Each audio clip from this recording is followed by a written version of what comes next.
नमस्कार भावांनो, आज चालू असलेल्या भुईच मैदानामध्ये सेमी क्रमांक निघालेले आहेत.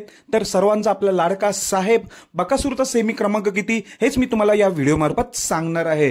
तर भावांनो, आज जे चालू आहे भुईचं मैदान, या मैदानामध्ये गट क्रमांक 6 मध्ये आपला बकासूर गटपास झाला, गाडी सेमीसाठी पात्र झाली. बकासूरचा पैरा होता विलास पैलवान देशमुख यांचा गुरुसोबत. चांगल्या रीतीने गाडी सुट्टा निकाल घेतला आणि सेमीला पात्र झाली. तर भावांनो, सेमी क्रमांक किती? सेमी क्रमांक 4 मध्ये तास क्रमांक 6 वर, सेमी क्रमांक 4 मध्ये तास क्रमांक 6 वर ही गाडी आपल्याला बकासूर गुरुची आता पळताना दिसेल. तर भावांनो, या सेमीमध्ये किती गाड्या असतील? तर 7 गाड्या असतील. टोटल 56 चिठ्ठ्या आहेत आणि टोटल 8 सेमी आहेत. म्हणजे एका सेमीमध्ये 7 गाड्या असणार आहेत. अशा टोटल 56 8 सेमी आपल्याला बघायला मिळणार आहेत. तर सेमी क्रमांक 4 मध्ये तास क्रमांक 6 वर बकासूर गुरुची गाडी आपल्याला 100% पळताना दिसणार आहे. सेमीसाठी बकासूरला गुरुला शुभेच्छा. धन्यवाद भावांनो.